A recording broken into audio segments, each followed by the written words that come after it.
Well, good afternoon to you, St. Vincent and the Grenadines, and those across the Eastern Caribbean. Welcome to WEFM's 3 p.m. news for today, the 12th day in the month of January. I'm your presenter, Nerissa Sandy, with the details.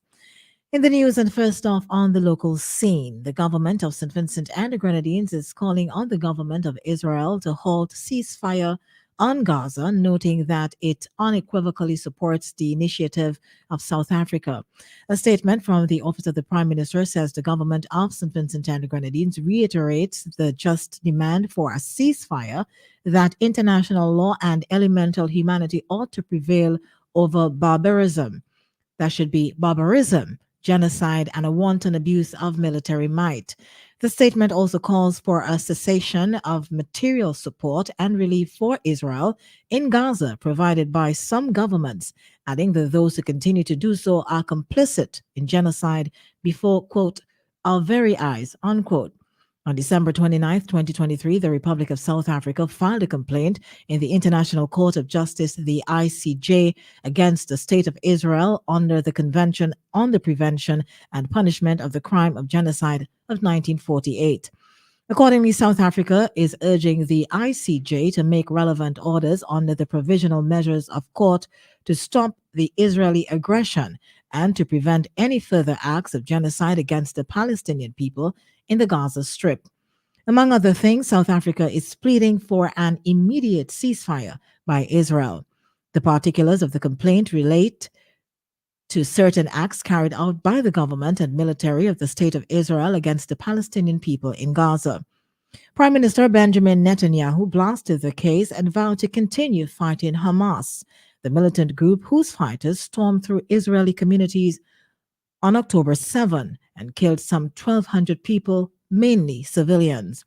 The case is one of the most significant ever heard in an international court, and it goes to the core of one of the world's most intractable conflicts.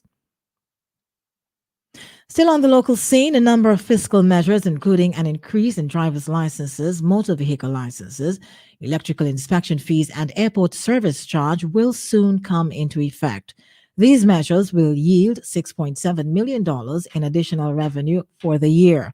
From the increases in driver's license alone, $2 million in revenue will be earned. Licenses for all classes of motor vehicles will be increased, raising revenue of $4.5 million. 2024 will also see an increase in electrical inspection fees, which will bring additional revenue for the government in the amount of $250,000. The last time fees were reviewed was in 1995. There will also be an increase in airport service charge from $40 to $55, bringing an expected revenue of $6.6 million. These fees will come into effect May 1st, 2024.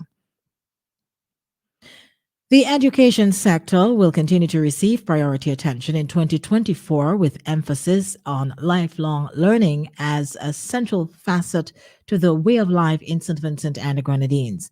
Among them are skills development to serve traditional and emerging sectors, inclusive education to cater for individuals of all abilities, curriculum review and reform to ensure relevance of content to SVG's current circumstances, and development thrust, among other things. This is according to Governor General, Her Excellency Dame Susan Duggan, as she delivered the throne speech on Monday, 8th of January. Her Excellency said young people in SVG continue to demonstrate that the investment in their education is certain to earn rich dividends. The record number of awards under the 2023 National Scholarship Program, she says, bears testimony to this fact. In the region in St. Lucia, there are nearly 1,000 people in St. Lucia living with HIV, with a decrease in 2023 cases compared to the previous year. This disclosure came from Chief Medical Officer Dr. Sharon Belmar George. Chief Medical Officer Belmar George was quoted saying by St. Lucia Times that there are currently 992 persons living with HIV in St. Lucia, of which 57% are male. Delivering a 2023 health summary, Belmar George revealed that St. Lucia diagnosed 26 new HIV cases that year. She also explained that the figure represented a 32% decrease from 2022. 65% of the new HIV cases were males. St. Lucia recorded a spike also in leprosy with 11 new cases, a 120% increase from 2020 to 2023. Still in the region, the new United States ambassador to Barbados and the Eastern Caribbean, Roger Nias, is in Barbados following his appointment by President Joe Biden. Nias will serve as the ambassador to Barbados, St. Kitts and Nevis, St. Lucia, Antigua and Barbuda, Dominica, Grenada, and St. Vincent and the Grenadines. Prior to assuming his position in Barbados, Ambassador Nias built his career promoting American companies in sectors relevant to the Eastern Caribbean, including sustainability and energy, aviation, travel and tourism, telecommunications, global health and healthcare, financial services, global philanthropy, seafood, and the arts. Finally, and on the international scene, global supply chains could face severe disruption as a result of Houthi attacks in the Red Sea. In a report, the BBC said the world's largest shipping firms have been diverting vessels away from the Red Sea and onto a much longer route around Africa's Cape of Good Hope and then up the west side of the continent. That adds at least 10 days and millions of dollars to shipping calculation costs, which are then passed on to customers. The BBC report says given 12% of annual global trade passes through the Red Sea, the potential disruption for global supply chain could be enormous.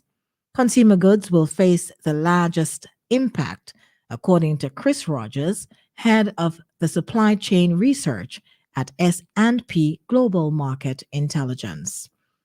This brings us to the end of WEFM's 3 o'clock news for today, Friday, the 12th of January. On behalf of the entire news team here at WEFM, my name is Nerissa Sandy. Do join us again at 5:30 this afternoon when we have another newscast for you, the final for today.